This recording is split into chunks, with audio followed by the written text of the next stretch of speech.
Shalom, call halal Yahweh Shem or Shai Bahashim Hakwadash, double honors to the elder apostles and elder bishops of the GMS, even the elders that came before them taught us the truth. Shalom and salutations to all the brothers out pushing the word of truth and in sincerity, the hopeful elect tabernacle of David, to the Aquath that are listening to learn and being a pillar of rest, the 144,001 third, the hopeful elect of Israel. I'm the brother Yahshua. I'm back with the World War III Daily Update. Shalom and salutation to you all. Today is Today is War and Rumors of War Tuesday. Wars and Rumors of War Tuesday. Where we go to Matthew, the 24th chapter, and we read verse 6 in the KJV, and it reads, you shall hear of wars and rumors of war. It's 10:44 right now. My wife is chiming in all the way from across the continent. Anyway, TMI. See that ye be not troubled, for all these things must come to pass, but the end is not yet. So war and rumors of wars, that famous phrase, wars and rumors of wars, plural. And what we do is we go in,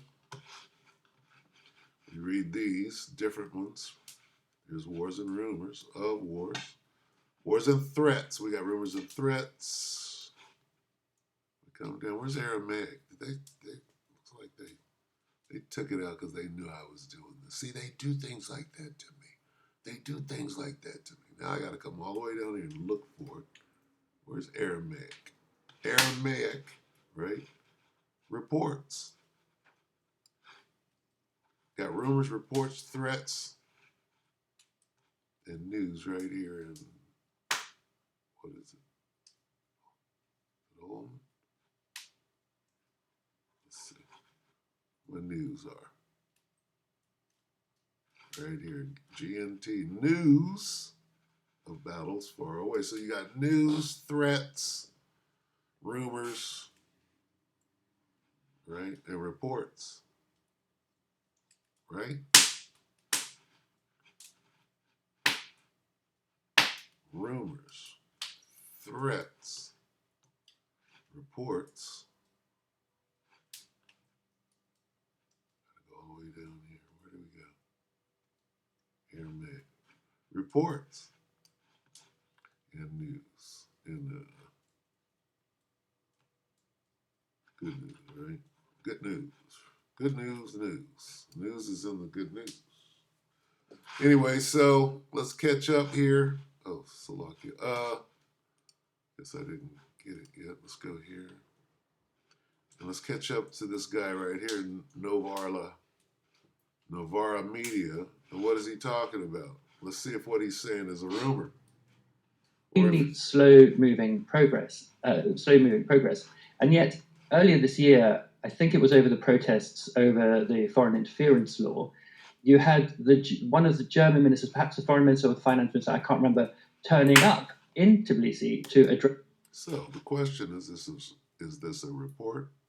Is it a rumor? Is it news? Is it a threat? Is it all of the above? All right. Mainstream media now admits Israel is breaching Lebanon ceasefire. Is that the truth? Is this a rumor? Is it a rumor of war? The crowds, really evoking scenes of Ukraine in 2014. Although I do think these things are different. I don't want to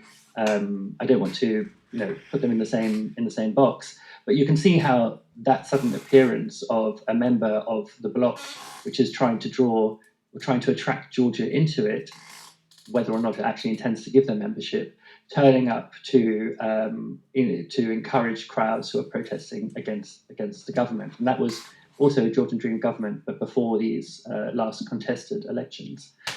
So yeah, you have this idea of these two imperial powers, and this question of whether or not the EU actually would take Georgia as a member. It doesn't make a lot of sense, except insofar as having Georgia within the EU prevents it from being in the Russia's sphere of influence. As to what Georgians actually want. I mean, I think the polling is really clear that they would like to be in the EU, and you have a prime minister now who has decided to forestall, delay their membership process by 4 years.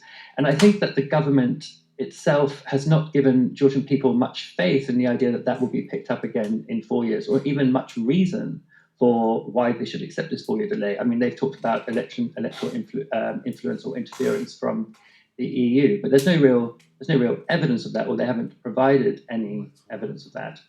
But I would say one other thing about potential EU membership for Georgia. In order to join the EU, you have to show a really high threshold. You have to meet a really high threshold in terms of anti-corruption. Now, Ivanishvili, as you said, has a wealth which is, I think it would, did you say, a quarter of the GDP of Georgia. In my opinion, and it is my opinion, there is no way that that man has that amount of money without creaming off of the top of the Georgian economy. And there's no way that he has that amount of money without an entire cohort of henchmen and stooges who are equally enriching themselves. This is all my opinion. So I think if you're the de facto leader of Georgian Dream and you're worried about clampdowns on corruption, and you yourself might be, in my opinion, someone to be looked in on grounds of corruption, gives you good reason to delay further EU membership approaches until you get your Swiss bank accounts in order. Yeah, I think it's really, really interesting. I mean, like you said, his personal wealth is a quarter of the country's GDP. I don't think you're a democracy. You're not a democracy. I don't care if you have universal suffrage. I don't care if you have secret ballot. I don't care if you have the peaceful transfer of power. I actually don't care. If you have somebody in the political process who bankrolls the party of government and they are worth a quarter of the entire country's GDP, equivalent in the UK to somebody being worth £800 billion, I think when you have that much economic and political and social power accumulated in a single person, I don't functionally believe that country is a democracy. By the way, all right, so I'm gonna cut it right there. Yeah, I'm gonna leave it right there. There's a bunch of bureaucratic bullshit over something that is no longer. The EU is done. Babylon the Great is done. Okay, Europe is done. All right, Edomites are done. All right, so I'm just gonna buffalo my way the fuck up out of here. Salakia. Revelation 11. There's only one way out. There's only one way out, right here. Second woe. Second woe is past. Revelation 11 and 14. The second woe is past. Behold, the third woe is coming shortly. World War III, that's it. Okay? Fuck all the bureaucratic bullshit talk. Doesn't matter. Yeah, one dude got away with all the money. Right? Oh, let's go back and change it. No. You had your chance. You fucked it all up. Now let's get this this war over with so we can get to the righteous way of living. Okay? With real laws, not with selective or two-tier justice and all that bullshit. That's what allows for one dude, right, to own all the money in the fucking country. He won. All right, now the game over. Game's over now. Reset. Anyway, with that, we hope the elector edified you brothers and sisters. Shalom.